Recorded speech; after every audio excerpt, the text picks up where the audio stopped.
그러면 이제 시간은 걸리겠지만 앞으로 많은 알트코인 ETF가 이 나스닥 시장, 뉴욕 시장에 상장될 가능성은 좀 있다라고 보실까요? 그러니까 다양성은 사실 워낙 미국이라는 나라는 혁신을 좋아하잖아요. 그래서 그 관점에서는 확실히 그런 건 좀 부러운 부분인데, 막 새로운 혁신을 다 수용하는 문화가 있죠. 그래서 아마 비트코인, 이더리움 이후로 그런 알트코인이 갖고 있는 코어 가치가 이게 우리 갖고 있는 시장이나 실제 생활에서 가치가 전달될 수 있어만 되면 아마 그것들은 늘어날 것 같습니다. 근데 아까 말씀하셨던 아직은 시장에서 검증을 보고 있는 것 같아요. 그러니까 결국 이제 ETF도 그렇고, 그러니까 SEC도 그렇고 시장 검증을 같이 보는데, 근데 좀 부러운 점은 그래도 혁신적인 걸 잘 채용하는 문화가 있잖아요. 그래서 비트코인 ETF가 됐다고 하는 그런 게 이미 채용된 거죠. 이더리움, 그다음 단계는 알트코인에 대해서도 이 정도 괜찮은 게 올라갈 수 있어라는 포텐셜은 있다.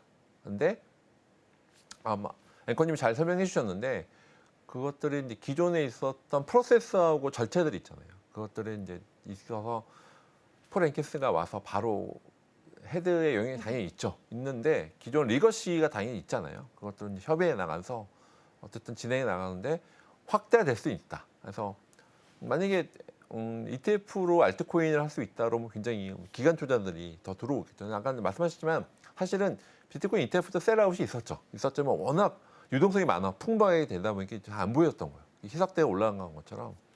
근데 그만큼에 대한 시장에서에 대한 유동성을 수용할 수 있을 정도의 가치가 전달이 되죠. 가치가 있었기 때문에 이제 비트코인은 됐던 거였고, 이더리움도 그다음에 뭐 약간 약하긴 하지만 돌아가고 있고, 이제 알트코인도 그중에서 가치 있는 알트코인들 ETF가 된다고 하면 충분히 미국이 워낙 갖고 있는 혁신을 수용하고 시장에서에 대한 유동성을 수용할 수 있는 것들은 워낙 장치가 되어 있기 때문에 올라간다고 하면 굉장히 그것들은 더 확대될 수 있는 여지가 많다라고 보여집니다. 네. 일단은 이제 시장 생태계 자체가 확장될 가능성들은 좀 높다라고 보면 될 것 같고, 그런데 이제 일각에서 투자자분들은 이런 부분들도 좀 우려를 많이 하시더라고요. 사실 이제 우리가 비트코인 현물 ETF는 굉장히 흥행성이 좋았는데 이더리움은 또 그렇지 못했잖아요. 물론 이제 스테이킹 조항에 빠져 있는 부분들 때문이다라고 이제 시장에서 이유를 달고 있긴 하지만, 그런데 이제 이런 사례를 미뤄봤을 때 알트코인들도 상장이 된다고 해서 무조건 그게 수요가 좋을 것 같지는 않아요. 교수님은 어떻게 생각하세요? 그 제가 부분? 말씀드리면 그러니까 본질적인 가치인 거죠. 그러니까 이더리움도 약간 좀 이슈가 있었던 것처럼 비트코인은 이미 이거는 워낙 10년 넘게 역사적으로 이거는 15년 넘게 이미 검증됐어, 수용할게라고 했었던 거였고요. 근데 이더리움 좀 더 검증이 필요했던 거이고, 알트코인은 더 많은 검증이 필요한 거죠. 투자자들은 그냥 투자하지 않잖아요. 당연히 투자 대비 리턴을 바라보시는 분들이라서 되게 냉정하시잖아요. 그래서 제가 요즘 투자자와 사업가 중간에서 역할을 많이 하다 보면 그 관점 차이를 많이 느끼는데, 아마 그런 시장적 검증을 당연히 보실 거고요. 그래서 될 수 있는 장치는 마련할 수가 있는데, 아마 검증을 굉장히 타이트하게 하다 보면 아마 투자자들 관점에서 리턴이 되는 건 너무 느리다, 아니면 이게 왜 이렇게 안 늘어날까 생각하는 거는 아마 미국뿐만 아니라 글로벌 시장에서에 대한 투자 관점도 있지만 시장 가치가 또 있잖아요. 시장에서 얼마나 이게 실질적으로 유저나 산업계에 영향을 줄 것이냐, 아니면 이게 산업계가 가치죠. 그러니까 그런 일반 유저들이 느끼는 가치가 전달되지 않으면 흔히 말하는 지속 가능성이 떨어지게 될 수 있습니다. 그래서 단계는 오를 수 있죠. 하지만 이게 지속 가능해? 라고 했을 때 약간 이슈들이 있을 수 있어서, 그때 알트코인들이 우리가 이렇게 지속 가능성이 할 수 있어요 라고 이제 그걸 증명이 되는 거예요. 증명이 되면 계속 투자자도 그렇고 더 사업적 확장이 될 것이고요. 그게 안 된다고 하면 좀 투자 논리로만 해서 단기적으로 올라갈 수 있지만 장기적으로 봤을 때는 당연히 그런 것들은 반영되기 어렵다라고 보여집니다. 사실 우리가 타임라인을 다시 좀 앞으로 돌려보면요. 교수님께서도 언급을 해주셨지만 우리 또 시장 참여자들은 또 내가 시장에 언제 참여를 했느냐에 따라서 체감하는 게 다르실 텐데, 비트코인 현물 ETF도 갑자기 승인된 것처럼 느껴질 수 있거든요. 하지만 그간요, 대략 한 3년 동안 수많은 운용사들이 SEC에 계속되는 신청과 반려라는 그런 일들을 겪었습니다. 계속 반복적으로 일어났었잖아요. 그렇기 때문에 우리가 어찌 보면 이제 알트코인의 ETF 승인을 기다리는 게 지금 빨리 해줬으면 좋겠다라고 하는 마음은 이해하지만 그게 이제 시간적으로 당연히 시간이 걸릴 수밖에 없는 일인 것 같아요.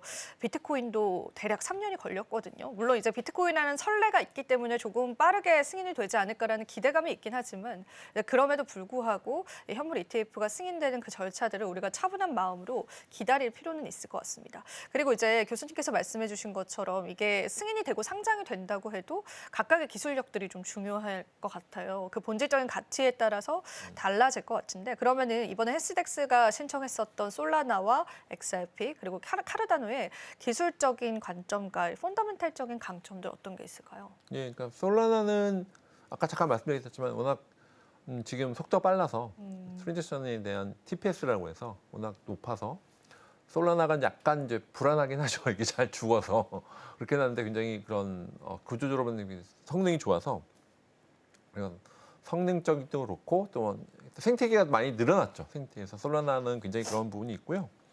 뭐 SRP는 리플은 났고 뭐 금융기관 파트너십도 많고 그리고 또 제2의 디파이나 NFT 확장을 하려고 했고 카르다노는 워낙 아까 말씀드린 기술적으로 워낙 좀 앞서 있어서 그런 레퍼런스에 있어서 아마 근데 되게 헥스엑스 이런 전략도 잘 모은 것 같아요. 알트코인의 가장 뭐 알트코인 메이저가 아직 많지는 않다 보니까 근데 뭐 그래서 여러 가지 잘 모아놓은 상태라서 이것들이 장기적으로 갔을 때는 뭐 잘 조합은 시켰는데 약간 이제 각각의 알트코인에 대한 가치들이 아까 말씀하신 것처럼 이게 투자자 관점에서 보시면 빨리 목을 끌고 와서 빨리 SEC 막 흔들어서 빨리 승인해줘 하고 싶지만 이게 봤을 때 투자자들은 어떤 걸 보냐면 그것도 있지만 실제 이제 마켓 밸류라고 하거든요. 마켓 밸류 투자 쪽만 이게 실제 이게 솔라나를 좀 많이 쓰네 유저들이 그런 걸 보는 거죠. 액티브 유저들이 커뮤니티뿐만 아니라 실제 일반 사용자 적용될까 이제 그런 것도 보기 때문에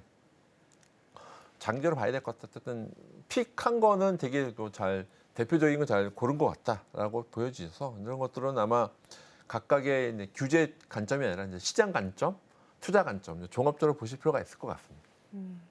그러면은 여기서 궁금해지는 게 뭐 XRP, 솔라나, 에이다 이런 코인들은 이제 워낙 시장에서 시가총액 상위를 차지하는 코인들인데 뒤를 이어서 뭐 체인링크나 아발란체 그리고 폴카닷 이런 알트코인들도 상장 가능성이 있을까요? ETF. 네. 그러니까 근데 각각의 저희가 이제 코인 뉴스룸이 원래 다 선택했던 아발란체는 뭐 서브넷 기술이라든지 그런 걸 통해서 엔터프라이즈 쪽을 했었던 거 같고 체인링크는 오라클 기술을 통해서 그래서 대표적인 선수들이 있어서 각각 폴카닷은 또 크로스체인 쪽 권한에서 각각 대표 선수들을 다 모아놨죠. 모아놔서 근데 말씀드렸지만 이게 ETF라고 하는 거는 되게 기관 투자들이 보는 관점인 거잖아요. 펀드 하는 것처럼 트레이딩 하는 것인데 이제 처음에 이제 결론을 말씀드리면 될 수는 있다. 근데 시점이 문제다. 시점에 대한 비트코인도 굉장히 오래 걸렸는데 아마 좀 더 빨라질 것 같긴 해요. 근데 결국은 시점의 문제지 않을까? 그리고 또 하나는 시점의 문제, 또 한쪽은 본질적인 가치라고 말씀드렸던 만약에 여기서 비트코인이라는 가치가 있기 때문에 ETF가 된 거잖아요. 그런 것처럼 이쪽은 이제 시간적인 문제가 또 한쪽은 이 각각 프레이트의 이제 유니크 밸류라든지 그 차별성, 그 시장 가치가 얼만큼 SEC나 다른 엔터프라이즈나 이런 기관 투자자들한테 그러니까 쉽게 말하면 그런 거예요. 기관 투자자들이 나 정말 이 알트코인 하고 싶어요라고 하면 되겠죠. 그러니까 기관 투자자들이 이 알트코인 너무 좋네요. 이건 내가 너무 하고 싶어요. 얘기를 한다면 기관 투자자를 끊임없이 SEC한테 노크를 할 거죠. 그런 관점에서 한쪽은 시간적인 관점, 한쪽은 본질적인 관점에서 아마 두 가지 축을 보시고 판단을 하시고 투자를 하셔야 될 것 같습니다.